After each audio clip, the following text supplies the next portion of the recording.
कि आप लोग जानते हैं कि बीजेपी वाले मुसलसल कोई ना कोई कभी लव जिहाद, कभी कुछ, कभी यानी एक ना एक मुसलमानों को बदनाम करते हैं। यहाँ तक कि हालिया कोरोना में आप लोग देखे हैं कि मुस्लिम कोरोना नाम रख दिए थे उसका। तो जो रिसेंटली जो लव जिहाद का केस है सुप्रीम कोर्ट तक गया। सुप्रीम कोर्ट बोला कोई ऐसा ना लव है ना जिहाद है उसके अंदर। तो उसको पेशे नज़र रखते हुए तेलंगाना की जो बीजेपी है तेलंगाना के, ये लोग जो है मुसलसल एक हैदराबाद लिबरेशन डे बोल के कोशिश करते हैं। साल में एक महीने तक फ़िरका परस्त तनासिर पूरे जमा होते हैं। यहाँ तक कि अमित शाह भी कई बार आए उसमें कि देखिए अब ये जो है हैदराबाद लिबरेशन से इनका काम नहीं चला। रिसेंटली एक फ़ाइल निकाले कश्मीर फाइल, उससे भी इनका काम नहीं चला। तो अब आने वाले दिनों में जो है एक रज़ाकार नामी एक मूवी निकाल रहे हैं और उसमें जो उसका पोस्टर बनाया गया है और जो उसका ट्रेलर लॉन्च किया गया है, ये फिल्म खुद बनाने वाले जो गुडूर नारायण है, ये पुराना एक कांग्रेसी है। 2018 इलेक्शन में मिस अप्रोप्रिएशन ऑफ फंड्स बोल के उसको पार्टी से कुछ निकाल दिया या सस्पेंड कर दिया नहीं मालूम, वो जाके बीजेपी ज्वाइन किया। और यता सत्यनारायण और अशोक त्यागी इसमें लिरिक्स दे रहे हैं। जो पोस्टर रिलीज़ किया गया है बड़े पैमाने पे पूरे बीजेपी के मरकज़ी कायदीन, सेंट्रल मिनिस्टर्स और जो है उस वक़्त के बीजेपी के तेलंगाना के सदर बंडी संजय, और उनके जो रिलीज़ के टाइम पे जो स्पीचेस दिए गए हैं, वो ऐसा महसूस कर रहा हो ट्रेलर कि रज़ाकार तमाम तेलंगाना के मुसलमान थे और हिंदुओं को मार रहे थे, काट दे रहे थे, पीट दे रहे थे, रेपा कर दे रहे थे, इज़्ज़तां लूट लिए, जायदादें खींच लिए। आप बताइए ये जो फिल्म बना रहे हैं 75 साल पहले इनका वजूद था क्या? इनको कैसा मालूम हुआ? पहली बात।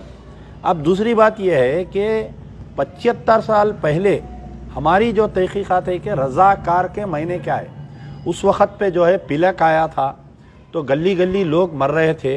रज़ाकाराना तौर पर जो काम कर रहे थे उनको रज़ाकार कहा जाता था। यानी Urdu was the medium of language वो टाइम पे, निज़ाम के दौर में और आज़ादी के बाद में तकरीबन उर्दू पढ़ी जाती थी। हाँ, हमारे महल्ले में भी कोई पुराने जो अग्रवाल लोग हैं, मारवाड़ी लोग हैं, हिंदू लोग हैं, ये लोग आज भी उर्दू अखबार पढ़ते।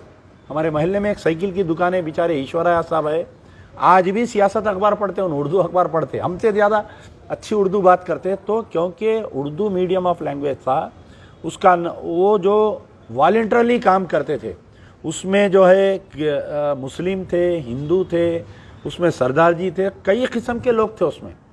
तो रज़ाकाराना तौर पे आवाम की खिदमत करते थे। अब उसको ले जाकर क्या किए कि उस वक़्त कासिम रज़वी साहब से जोड़ दिए, ये हिस्ट्री को रीराइट कर रहे हैं। यानी मैं आपको ये बतलाना चाह रहा हूँ कि जो हिस्ट्री को तोड़ मोड़ के पेश कर रहे हैं और फ़िरका परस्त तनासिर हिस्ट्री में ऐसा बता रहे हैं कि साबिक़ा में मुसलमान जुल्म किए, तो ये खुद एक देशद्रोही एक्ट है ये।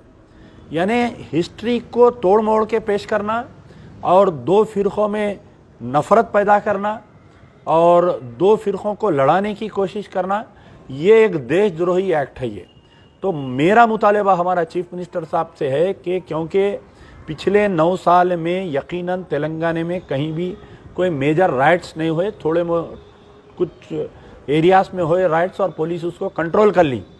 अब बीजेपी जो है अपना सर उठा रही है, फ़िरका परस्ती के दौर लाने की कोशिश कर रही है आने वाले इलेक्शन में। तो हमारा मुतालबा है कि ये गुडूर नारायण, यता सत्यनारायण, अशोक त्यागी पर पीडी एक्ट लगाकर ये फ़िल्म का बनने से रोकना चाहिए। यकीनन अगर ये फ़िल्म बनेगा तो तेलंगाना की गंगा जमनी तहजीब अगर पामाल होगी तो इसकी राज जिम्मेदार हुकूमत रहेगी। क्योंकि हमारे केसीआर साहब जो है सॉफ्ट हिंदुत्व के तहत थोड़ा सॉफ्ट रहते हैं, आप गौर करिए हमेशा। तो film sensor board of India से भी मेरी गुजारिश है, central ministry of film and industry से भी हमारी गुजारिश है कि इस फिल्म को पाबंदी नहीं, बनने से ही रोक दिया तो ख़त्म हो गई ना बात, ना वो यूट्यूब पे आता ना वो थिएटर में आता। तो और एक बात सुनिए मेरी, एक अहम बात है, आरएसएस राष्ट्रीय स्वयं सेवक संघ, तो राष्ट्रीय यानी भारत हिंदुस्तान, स्वयं सेवक संघ माने वॉलंटरली काम करना। तो एक मानो में आरएसएस का भी तर्जुमा अगर करे तो रज़ाकारों से मिल रहा, रज़ाकार बोले तो आरएसएस, तो क्या अब आप बताइए कि राष्ट्रीय स्वयं सेवक संघ वालों का भी आप फिल्म से जोड़ देंगे कि भाई उस वक़्त पे जो जुल्म हुआ इसमें भी आरएसएस वाले थे बोल के। तो ये तमाम खेल जो है इसको ख़त्म करना चाहिए और तमाम जो सेकुलर हिंदूस है, मेरी उनसे ख़ास तौर पर गुजारिश है कि जहाँ जहाँ पर भी सेकुलरिज्म को ख़तरा होता है, मुसलमान उतना ज़्यादा डिफेंड करने से फ़ायदा नहीं होता। एक सेकुलर हिंदू अगर उठ के खड़े रहकर इसके खिलाफ में बोलेंगा तो मैं समझता हूँ कि हुकूमत पर प्रेशर पड़ेगा और इसको बैन किया जाए।